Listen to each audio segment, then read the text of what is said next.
말씀 보겠습니다. 잠언 23장 13절에서 14절 말씀입니다. 같이 읽겠습니다. 아이를 훈계하지 아니하려고 하지 말라. 채찍으로 그를 때릴지라도 그가 죽지 아니하리라. 내가 그를 채찍으로 때리면 그의 영혼을 스올에서 구원하리라. 아멘. 잠언 23장 13절에서 14절까지 자녀를 스올에서 구원하는 채찍이라는 제목으로 말씀 보도록 하겠습니다. 신자는 주님이 맡기신 자녀를 주의 훈계로 양육하기 위해 애쓰는 자입니다. 왜요? 이것이 주님이 맡기신 부모의 책무임을 잘 알고 있기 때문이죠. 오늘 본문을 통해서 이에 대해 함께 살펴보도록 하겠습니다.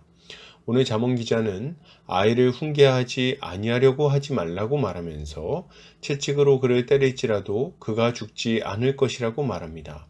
이것을 타번역본에서는 어린아이를 바로잡는 일을 그만두지 마라. 내가 매를 때린다고 죽기야 하겠느냐? 라고 번역하고 있습니다.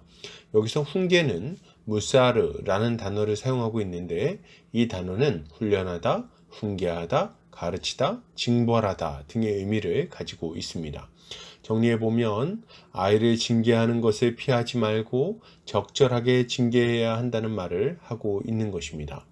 이것은 부모가 자녀를 양육할 때 가져야 할 바른 태도가 무엇인지를 확실하게 알려주고 있는 말씀입니다.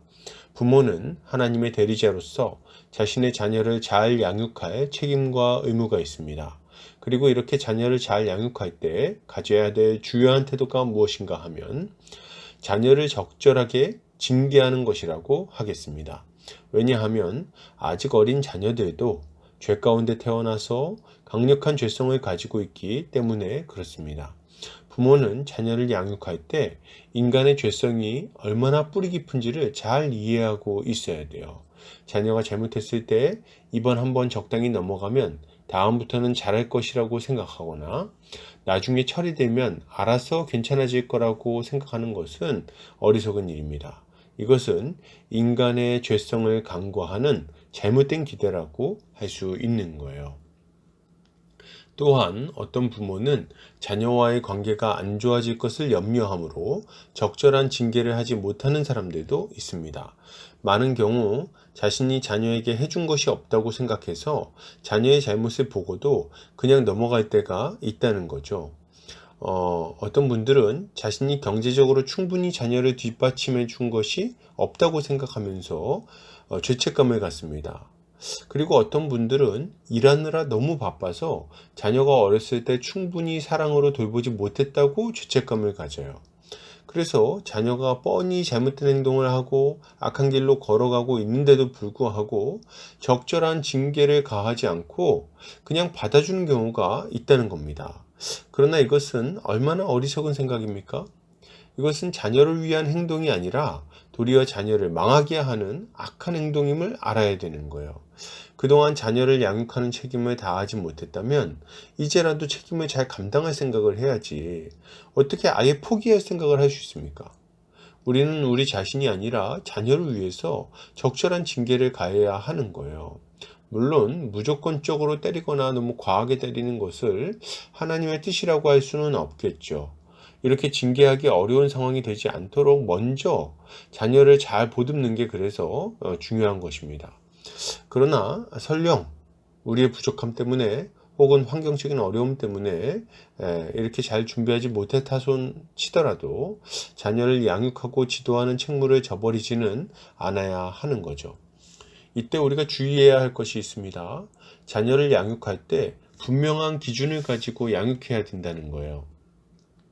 아무 때나 기분에 따라 감정적으로 자녀를 징계한다면 자녀는 죄를 멀리하고 삶의 지침을 얻는 것이 아니라 강렬한 반감만을 갖게 될 것입니다. 그러므로 우리는 자녀를 징계할 때 먼저 하나님의 말씀을 기준으로 무엇이 잘못된 것인지를 분명히 알려줘야 합니다. 하나님께 받은 은혜가 무엇인지, 하나님의 명령은 무엇인지, 그리고 이 명령에 불순종했을 때 어떤 결과가 따라오는지를 알려줘야 돼요. 그리고 부모로서 적절한 징계를 가해야 하는 것입니다. 이게 끝이 아닙니다. 징계가 끝난 이후에도 하나님의 말씀으로 그를 위로하고 교훈하고 품어줘야 됩니다. 이렇게 할 때 불필요한 미움과 원망, 억울함이 생기지 않을 것이고 하나님의 뜻에 합당한 백성으로 세워지게 될 거예요. 이어서 본문은 내가 그를 채찍으로 때리면 그의 영혼을 스올에서 구원할 것이라고 말합니다. 이것을 타번역본에서는 매를 때려서라도 그 영혼을 지옥에서 구해내야 하지 않겠느냐라고 번역하고 있습니다. 여기서 구원하다는 나찰이라는 단어를 사용하고 있는데 이 단어는 벗기다, 빼앗다, 구하다 등의 의미를 가지고 있습니다. 그러니까 정리해 보자면 자녀를 지옥에 떨어지지 않도록 지키고 구원하려면 그를 징계해야 한다는 말을 하고 있는 거예요. 이것은 신자가 자녀를 징계해야 하는 이유가 무엇인지를 확실하게 알려줍니다.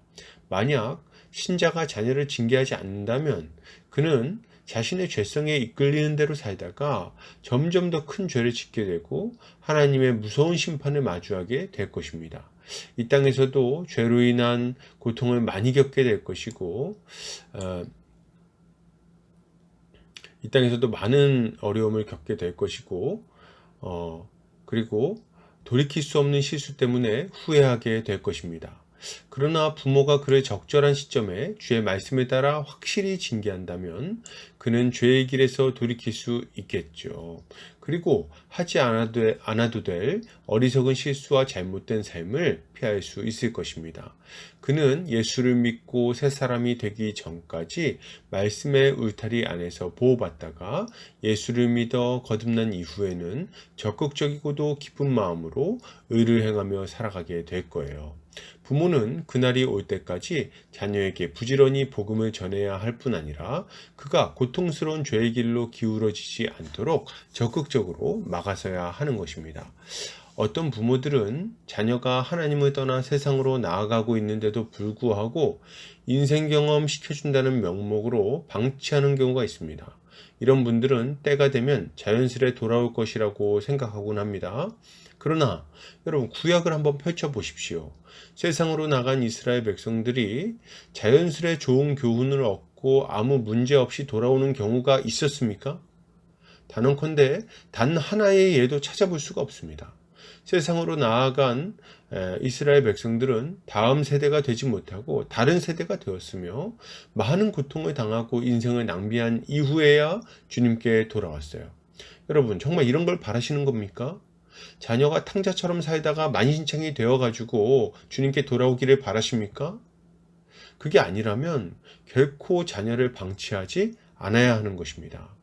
그러므로 여러분, 신자는 어떤 삶을 살아야 합니까? 먼저 신자는 자녀를 주의 말씀과 교훈으로 훈계하기를 부지런히 해야 되겠습니다. 어리석은 죄책감이나 잘못된 교육관 때문에 자녀가 죄의 길로 가는데도 내버려 두지 않아야 되겠어요. 우리는 부지런히 그를 징계하여 죄에서 돌이키도록 해야 하며 주의 말씀대로 살아가도록 잘 지도해야 할 것입니다. 이렇게 할 때 그의 영혼은 세월로 떨어지지 아니하고 하나님의 백성이 되어 복된 삶을 살다가 장차 영원한 나라에 들어가게 될 것입니다. 결론을 드립니다. 여러분, 자녀를 주의 교훈으로 훈계합시다. 그가 죄악의 길로 갈 때 엄중한 징계로 돌이키게 합시다. 이것이야말로 부모가 가져야 할 마땅한 모습입니다. 오늘도 주님의 지혜로 승리하는 성도님들 되시기를 주의 이름으로 축복합니다.